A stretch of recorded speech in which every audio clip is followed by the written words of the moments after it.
This is the Big O Show. This is the Big O Show. Friday, there he is. It's draft week. It's Christmas in the NFL. How you feeling?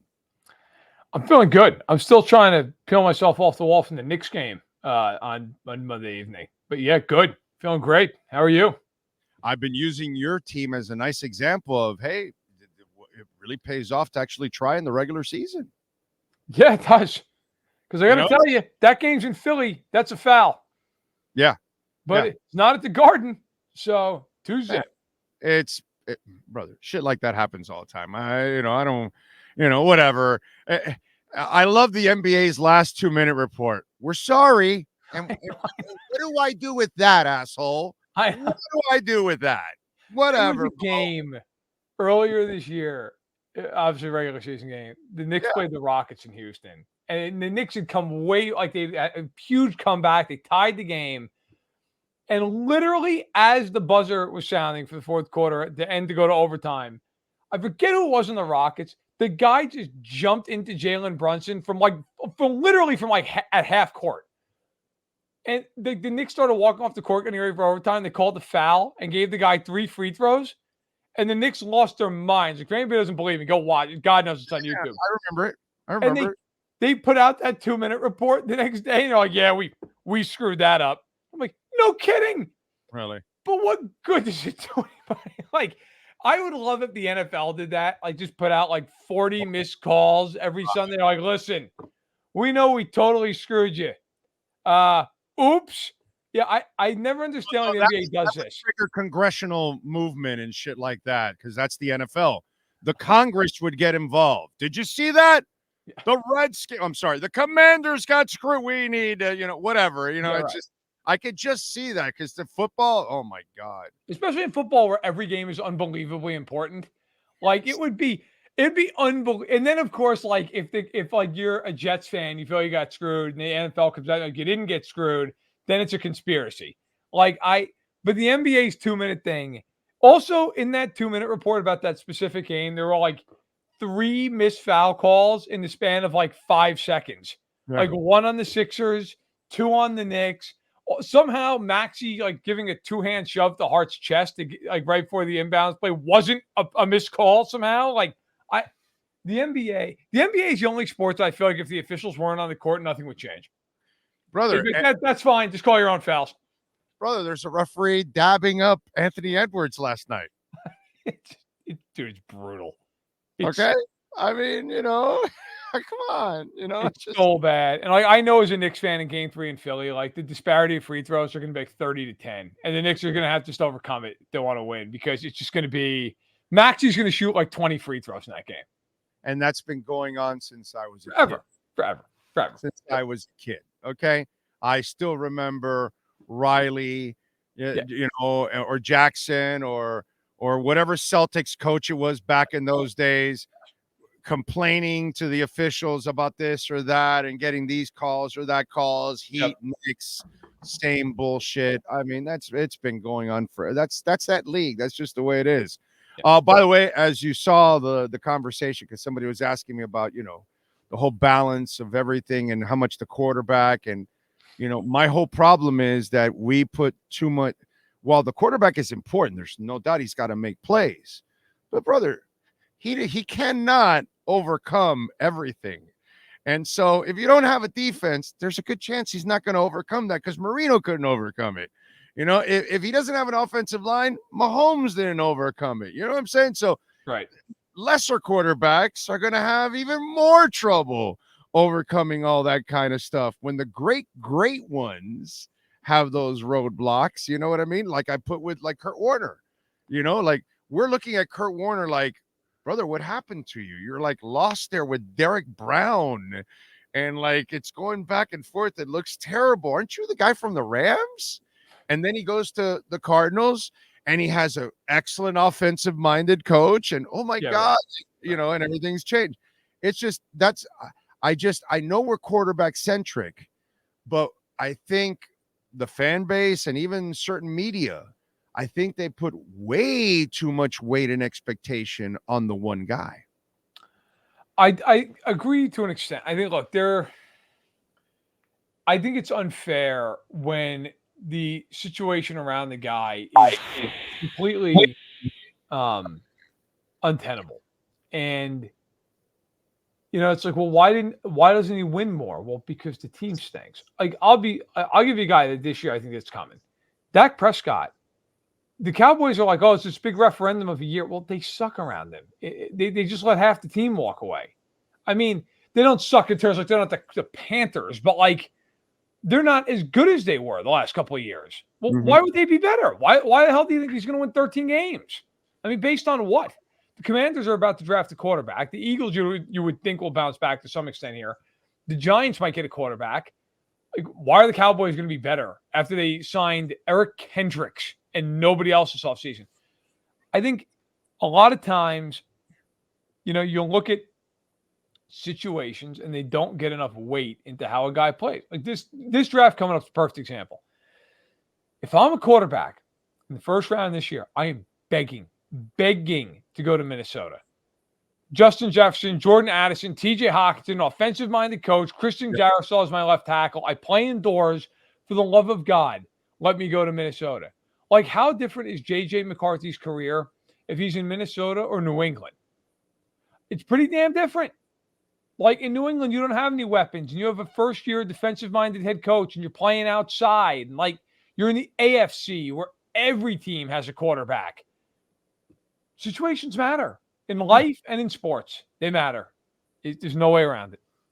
By the way, just my theory, Dallas did this on purpose because they don't want to pay Dak. Oh, I agree with you. They're kind of setting him up because he's really not the kind of – it's just there's only a couple of guys that existed in the history of time that are just going to try to carry you and will the whole team on their back. Yeah, they're not going to be able to overcome everything, but they'll will you through some things. Mahomes is one of those kind of guys that can will you through some things.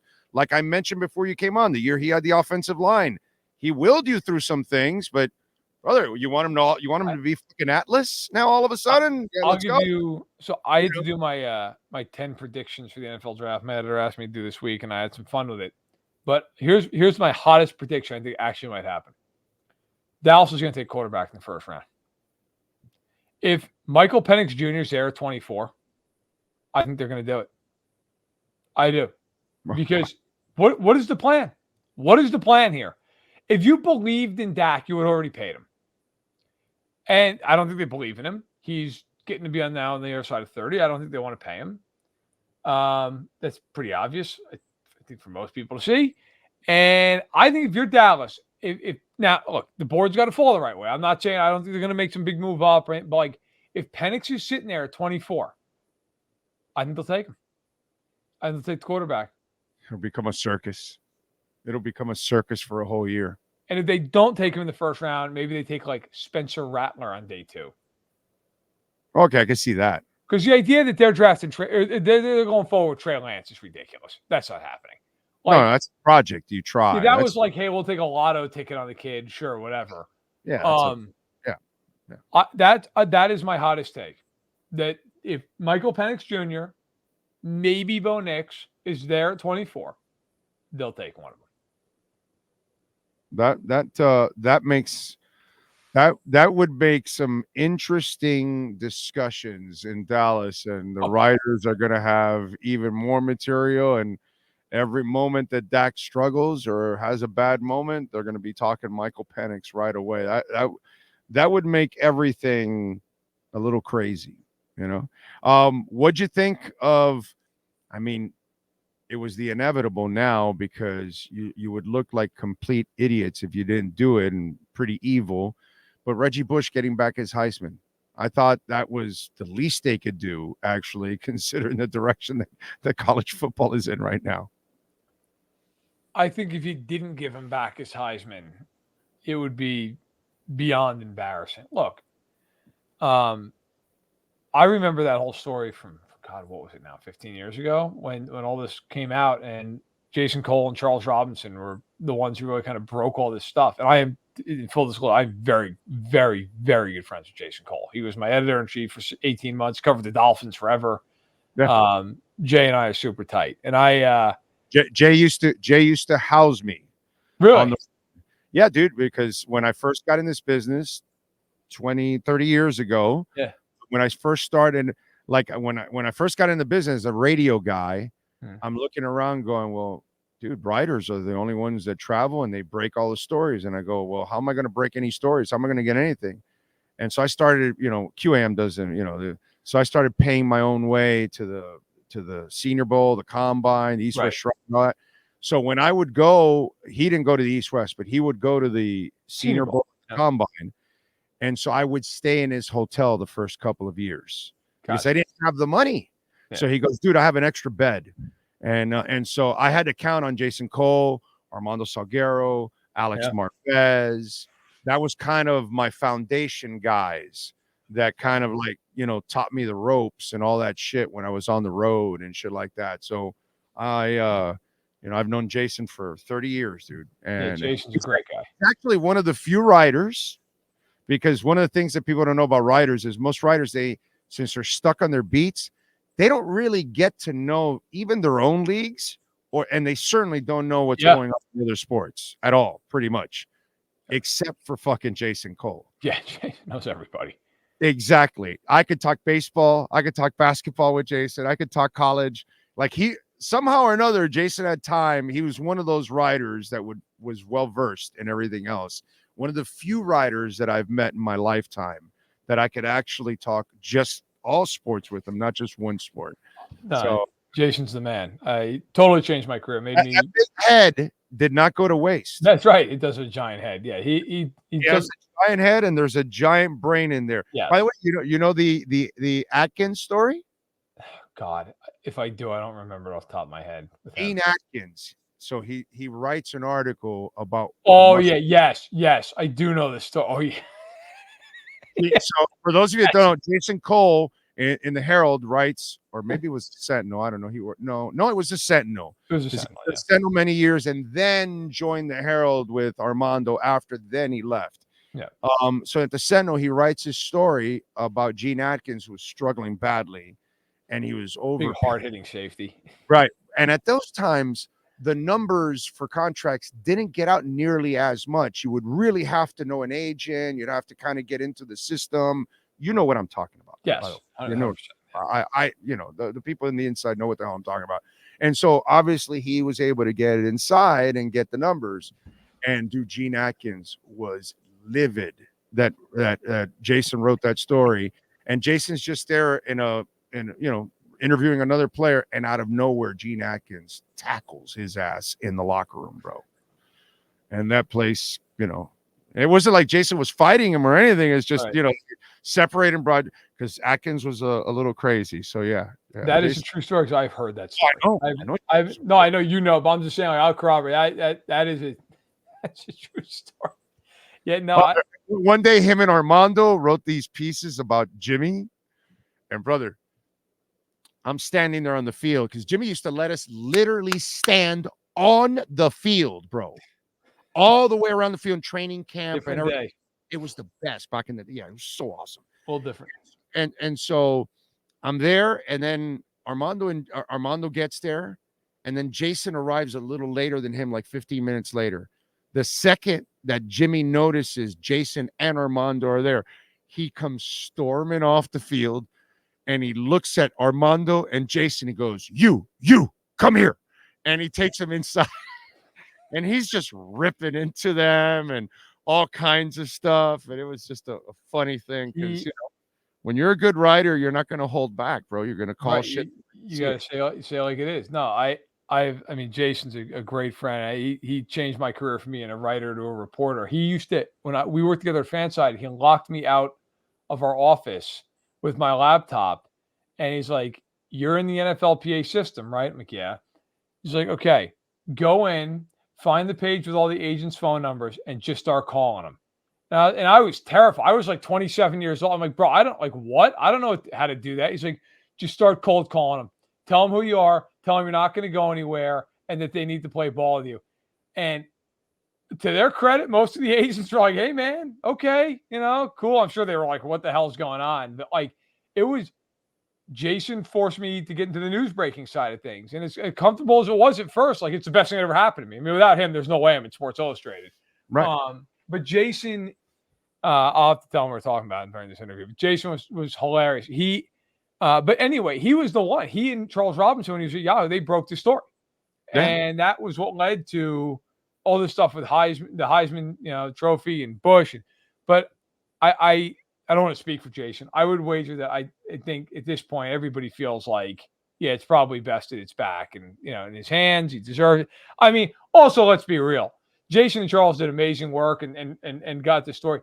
How many other guys who have the Heisman Trophy sitting on their mantle did a lot worse stuff than what Reggie Bush did, right? Just Reggie got caught. Reggie was a little sloppy with it. Some guy just passed away that allegedly was a double murderer. I mean, I don't know. Same school as Reggie Bush. Both slashers, except one took it literally. I don't know. What can I tell you? I mean, it is what it is. It's crazy stuff. So Daniels or May at number 2? I think it's going to be Daniels. I would take May. I think it's going to be Daniels. Okay. Yeah, I would take May also. Yeah. Did you see that article today that I found it funny. He wants to be the best running quarterback because, Michael Vick and Lamar Jackson. I'm like, don't you want to be Pat Mahomes or Tom Brady? Championships? Who gives a shit about being the best running quarterback? Yeah. I looked at that and I go, Jaden, my brother, like you're already not even focused on the right thing. You're the me attitude is already taking, you only run if it benefits you. You want to win games. You want to win titles. And then last time I checked, the guys from the pocket are the ones that win. Mahomes is not running to run. He runs because I've got no effing choice. This is the play that my team needs right now. I have no choice. That's when he's running. That's smart. You run because you need to. I think if you're playing the quarterback position at the optimal level. Now, granted, if you're Lamar Jackson, you drop back and, parts like the Red Sea in front of you, then sure, go for it. But yes, more often than not, you should only be running if you have to run. I look at Josh Allen as an example of this. Like Josh Allen, I get it. I get that that's a huge part of his game. Like how long is his career going to be though? Now he's granted the man is the size of a linebacker, so maybe it works out for him. He'll last like Cam Newton. But at some point, man, I don't care who you are, that stuff adds up. And I say this all the time, and people always push back on it. But if you talk to people in the league, they'll tell you the same thing. I don't care how big of a quarterback you are. Those guys hitting you, those safeties, those linebackers, those DNs, they're bigger and stronger than you are 90% of the time. They just are. Like those linebackers, like Allen's huge. Those linebackers are 250 and run a 4.5. Like they're bigger than you, man. Like at some point, it's going to add up. And I think the biggest problem I have with some guys who run like Allen does is get down, man. Like if you're going to run, fine, get down. That is one thing I will say with Mahomes. Mahomes never takes a big hit. If you watch him run, he doesn't, unless it's a playoff game, and he's got to have it. Yeah. He gets down. He gets down or he gets out of bounds. Yeah. He does not take a lot of big hits. He just doesn't. Like he will get himself out of bounds. Because what's the point? It's week 7 against the Jets, bro. Just go out of bounds. Yeah, dude. Plus, he doesn't have the body to be doing. I get Josh Allen thinks, because he is big. Dude, but Cam Newton was his size and actually even better built. Yeah, Cam was even a bigger dude. Yeah, I would.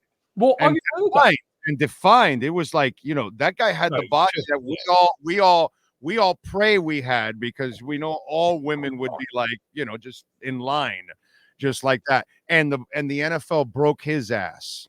Okay, I'll give you another guy, not a big scrambler, Roethlisberger. Yeah, Roethlisberger was huge.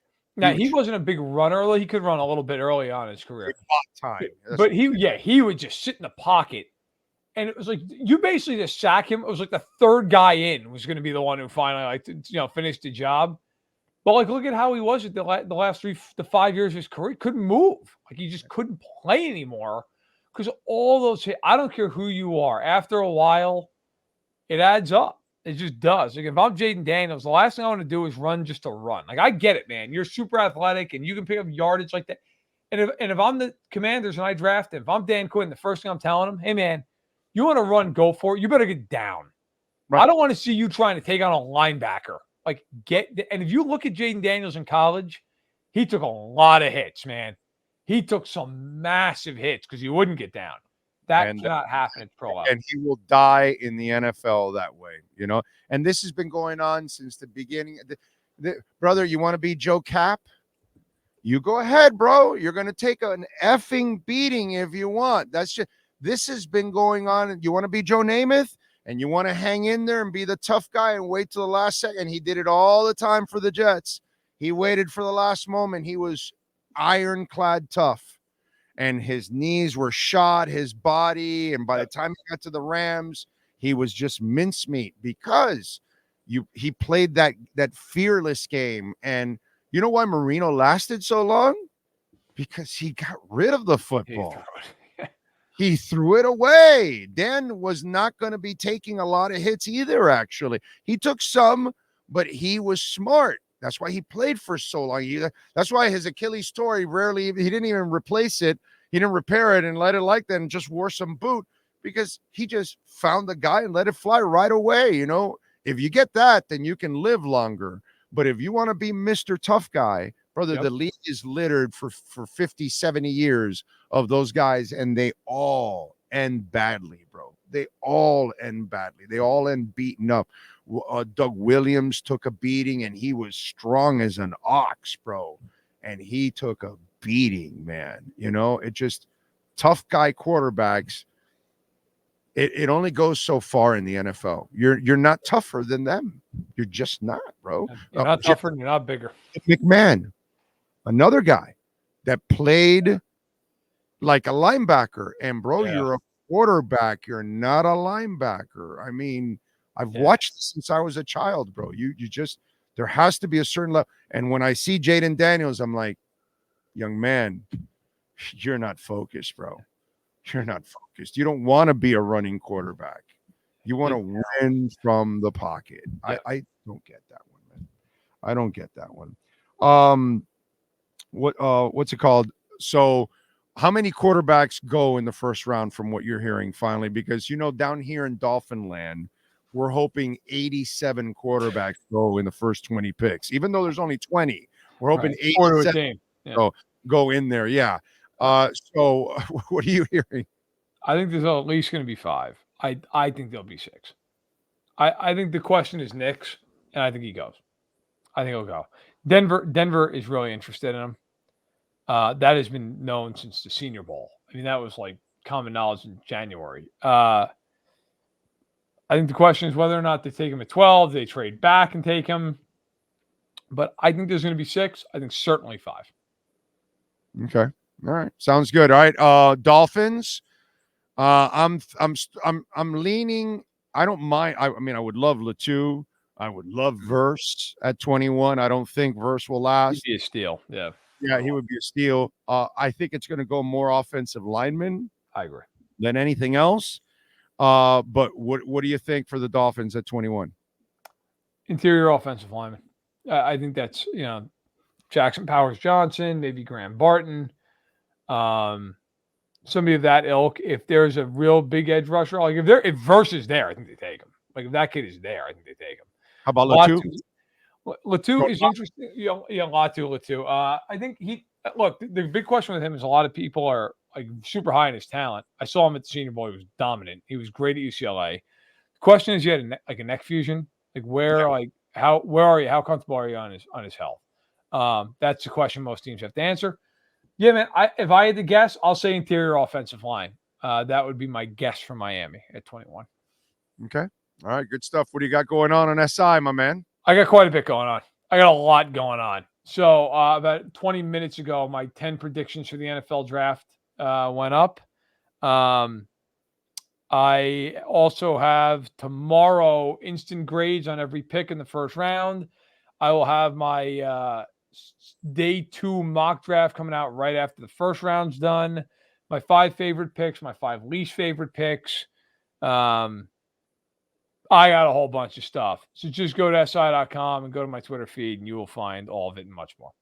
And follow him on Twitter at Matt Verderame there. Matt, as always, you're a stud, my brother. We will catch up next week, my friend. Thank you, sir. Sounds good. Take care. You got it. Matt Verderame, good stuff there as always. Love it, love it, love it.